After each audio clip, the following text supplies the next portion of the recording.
하나님 말씀 민수기 22장 41절부터 23장 12절 말씀입니다. 구약성경 235페이지 민수기 22장 41절부터 23장 12절 말씀입니다.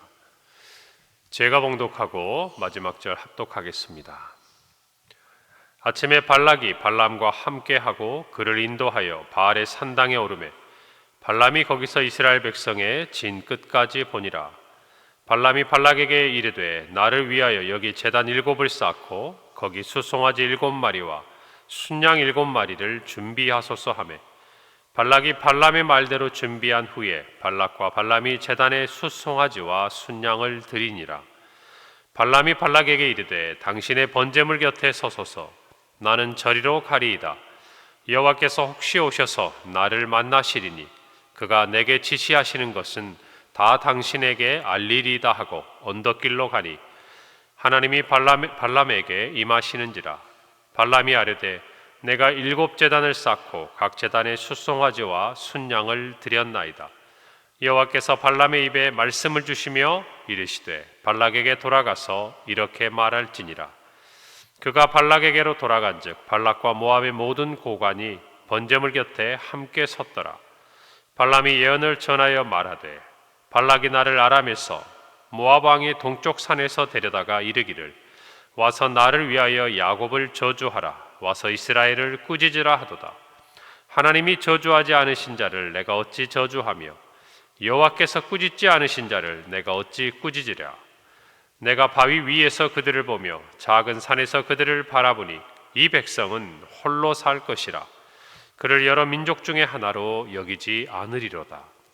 야곱의 티끌을 누가 능히 세며 이스라엘 4분의 1을 누가 능히 셀고 나는 의인의 죽음을 죽기 원하며 나의 종말이 그와 같기를 바라노라 하매 발락이 발람에게 이르되 그대가 어찌 내게 이같이 행하느냐. 나의 원수를 저주하라고 그대를 데려왔거늘 그대가 오히려 축복하는도다. 함께 읽습니다. 발람이 대답하여 이르되 여호와께서 내 입에 주신 말씀을 내가 어찌 말하지 아니할 수 있으리이까. 아멘. 오늘 본문 말씀은 이스라엘을 향한 발람의 첫 번째 예언에 대해서 기록하고 있습니다. 이제 발락에게로 나아가서 그들을 만난 이 발람이 아침에 일찍이 일어나서 바알의 신당에 올라 이제 이스라엘을 향한 하나님의 말씀을 예언하게 됩니다. 발람은 발락에게 제단을 7을 쌓고 거기 숫송아지 7마리와 순양 7마리를 준비하도록 하고 발락은 이에 따릅니다. 그리고 나서 발람은 발락에게 말합니다. 이곳에 있고 나는 잠시 떨어져 있겠다라고 이야기를 하죠. 왜냐하면 여호와께서 자신에게 혹시 찾아오셔서 말씀하실 것을 기대한다고 말합니다. 그리고 그가 언덕길로 갔을 때 하나님이 발람에게 임하십니다. 오늘 4절에 보니까 하나님이 발람에게 임하시는지라. 발람이 아뢰되 내가 7제단을 쌓고 각 제단에 수송아지와 순양을 드렸나이다.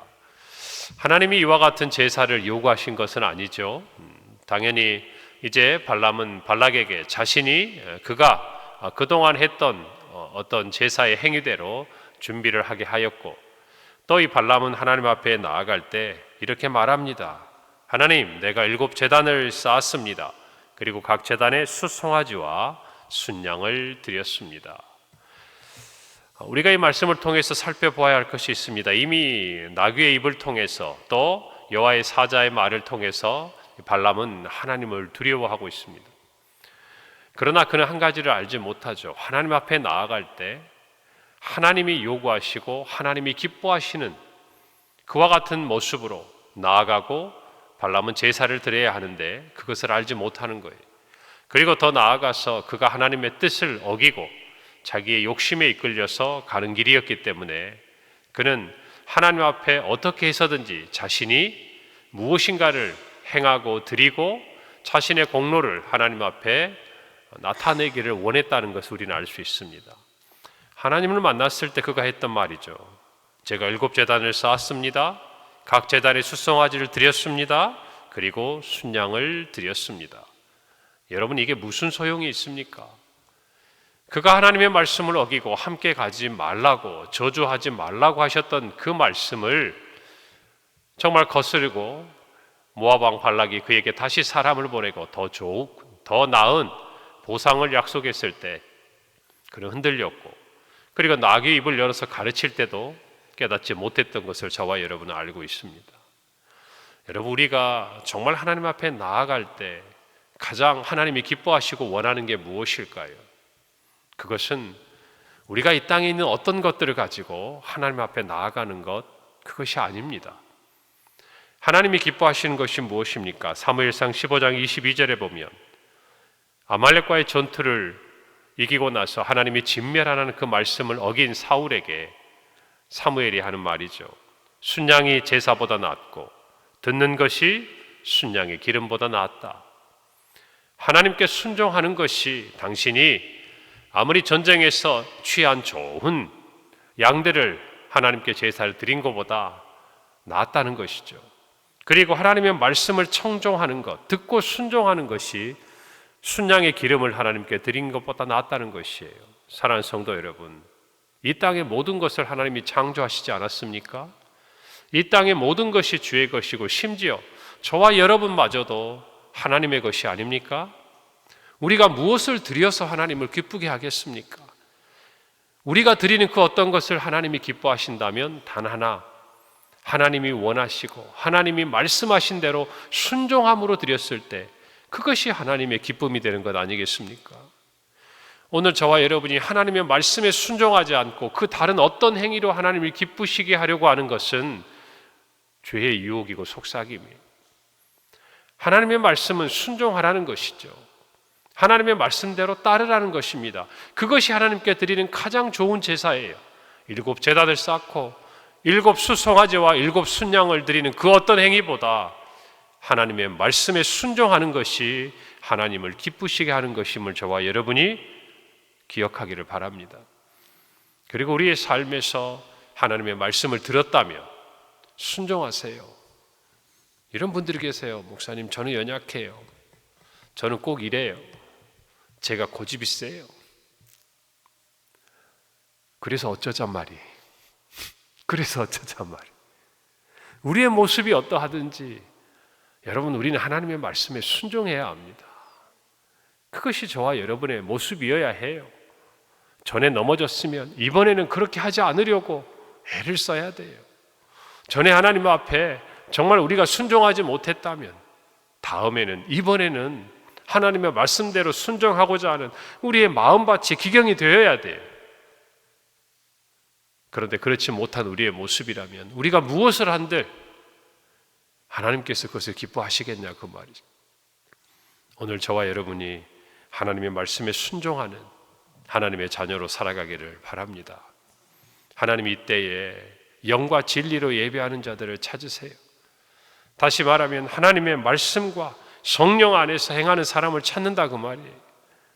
오늘 저와 여러분의 삶에서 오늘 들은 이 말씀을 마음에 새기고 하나님이 기뻐하시는 것이 무엇인지 알기를 바랍니다. 여러분, 첫 걸음이 잘못되니까 자기가 잘하고자 하고 자기가 무엇인가 하나님께 나아가고자 하는 모든 것들이 다 어긋나지 않습니까? 우리의 인생에 있어서 첫 걸음이 중요한 거예요. 하나님의 말씀대로 따라 순종하는 그 걸음은 비록 고난이 앞에 있는 것 같고 역경이 있고 어려움이 있는 것 같아도 하나님의 인도하심을 경험하게 돼요. 그러나 내 욕심을 따라 행하는 그 길에서는 아무리 돌이키고 싶고 아무리 잘해보고 싶고 아무리 제자리로 돌아가고 싶어도 여러분 되지 않는 것이에요. 단지 하나님의 뜻대로 쓰임받을 뿐이에요. 여러분, 저와 여러분이 이왕이면 하나님의 은혜 아래서 하나님의 인도함 가운데 쓰임받는 인생이 되어야 하지 않겠습니까? 오늘 저와 여러분이 그런 마음으로 오늘 하루도 주님께 쓰임받는 한 날이 되기를 바랍니다. 하나님은 5절에 발람의 입에 말씀을 주십니다. 그리고 발락에게 돌아가서 말하라고 합니다. 발람은 발락에게 돌아갑니다. 발락은 기대하고 발람을 기다리고 있죠. 발람의 입에서 어떤 말이 나올 것인가? 그때 발람은 이렇게 예언합니다. 오늘 7절입니다.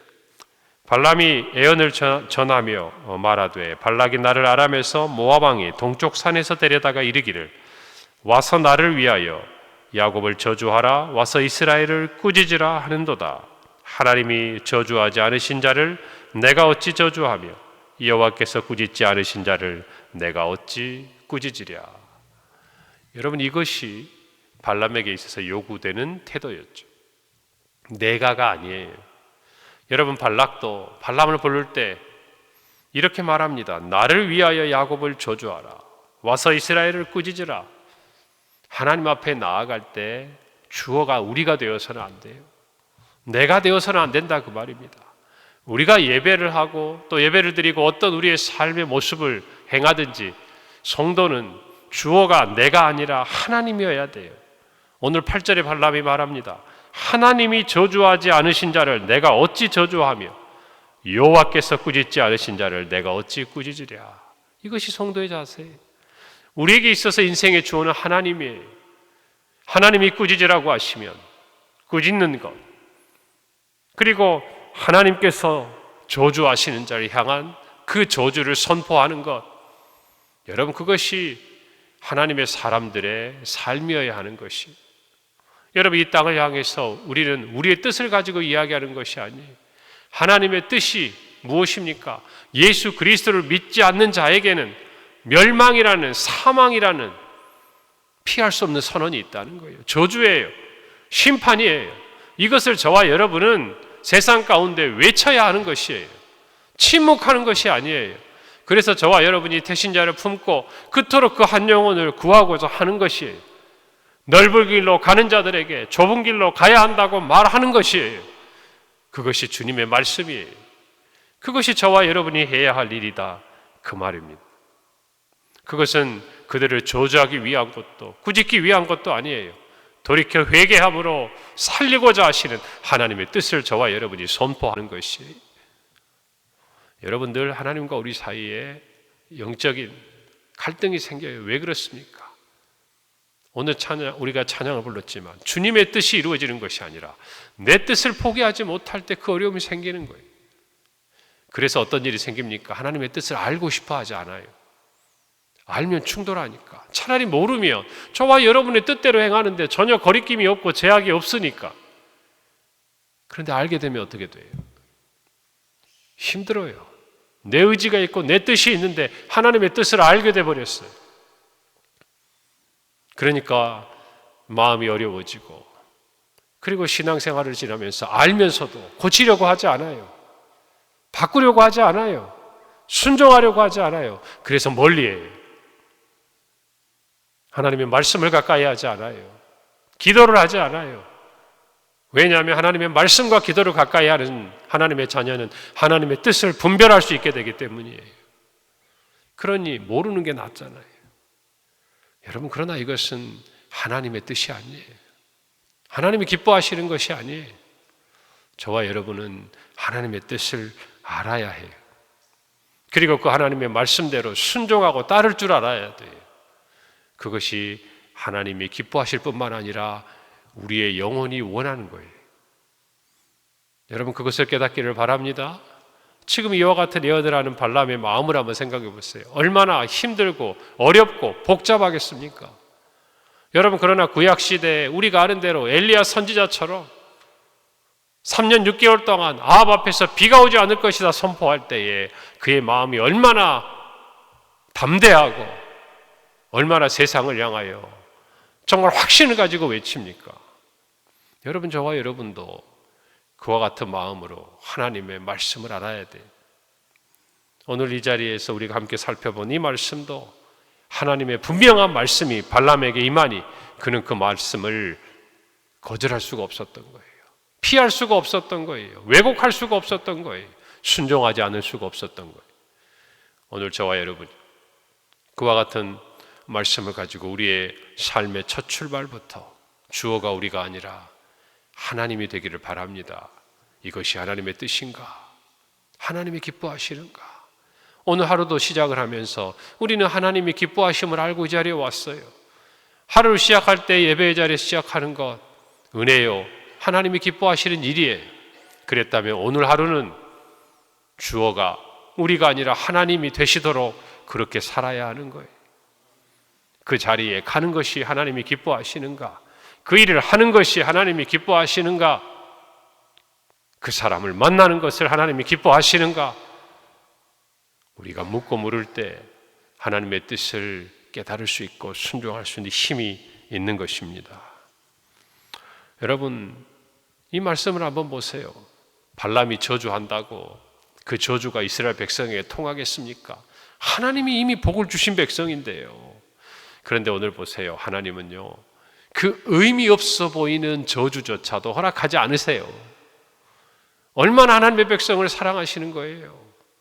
그냥 저 한쪽 귀퉁이 산에서 이스라엘 백성들이 보이는 저 먼 편에서 그들이 제단을 쌓고 송아지를 드리고 백성을 저주한들 발람이 누구며 발락이 누굽니까? 그들이 그런 행동을 한다고 하나님이 행하시는 그 계획과 놀라운 일에 조금의 흠집이라도 날 수 있냐 그 말이에요. 여러분, 그런데도 하나님이 그것을 막으시는 거예요. 그것도 싫으신 거예요. 당신의 소유인 거예요. 하나님의 백성인 거예요. 어느 누구도 그들을 해하거나 저주하지 못하도록 하나님이 보호하시는 거예요. 여러분, 그 은혜를 깨달아야 돼요. 하나님이 저와 여러분을 지키세요. 하나님께서 예수 그리스도의 사랑 안에서 우리를 보호하신다는 거예요. 로마서 8장 39절은 말해요. 높음이나 깊음이나 다른 어떤 피조물이라도 우리를 우리 주 그리스도 예수 안에 있는 하나님의 사랑에서 끊을 수 없느니라. 하나님은 그렇게 우리를 지키시고 보호하시는 분이라는 것을 믿으시기 바랍니다. 여러분, 발락이 준비했던 저주의 장은요, 이스라엘이 향한 축복의 장이 됩니다.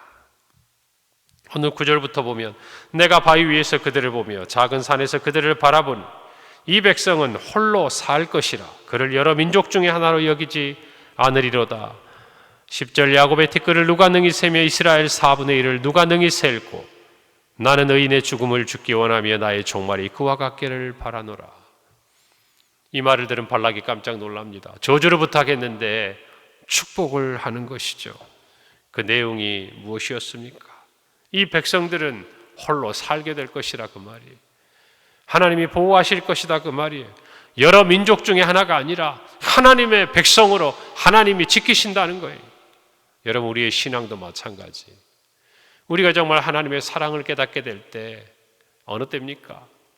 이 세상에 수많은 사람이 있지만 정말 하나님이 나만 바라보고 계시는 것 같은 그와 같은 마음을 갖게 될 때, 하나님이 내 인생에 하나하나 개입하시고 인도하시는 그 손길을 느낄 때, 여러분, 우리의 자녀들이 언제 정말 기가 살고 당당하고 또 부모님 앞에서도 자신감 있게 행합니까? 다른 거 없어요. 부모님이 자신을 사랑한다는 걸 느낄 때, 그것도 옆에 있는 내 친구들이나 다른 사람들과 똑같이가 아니에요. 나만 사랑한다고 느낄 때. 여러분, 우리의 자녀들이 왜 그토록 내가 좋아, 누가 좋아 비교하면서 물어봅니까?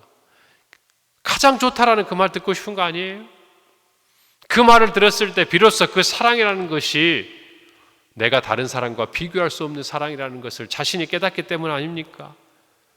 하나님 우리를 그렇게 사랑하심을 깨닫기를 바랍니다. 여러 민족 중에 하나처럼 이스라엘을 대하지 않으신 하나님이 세상의 여러 사람들 중에 하나로 우리를 대하시는 게 아니에요. 이 세상에 저와 여러분 하나 있는 것처럼 그렇게 찾으시는 거예요. 할렐루야. 오늘도 그런 마음을 가지고 여러분도 주님을 대해야 돼. 우리도 주님을 대해야 돼.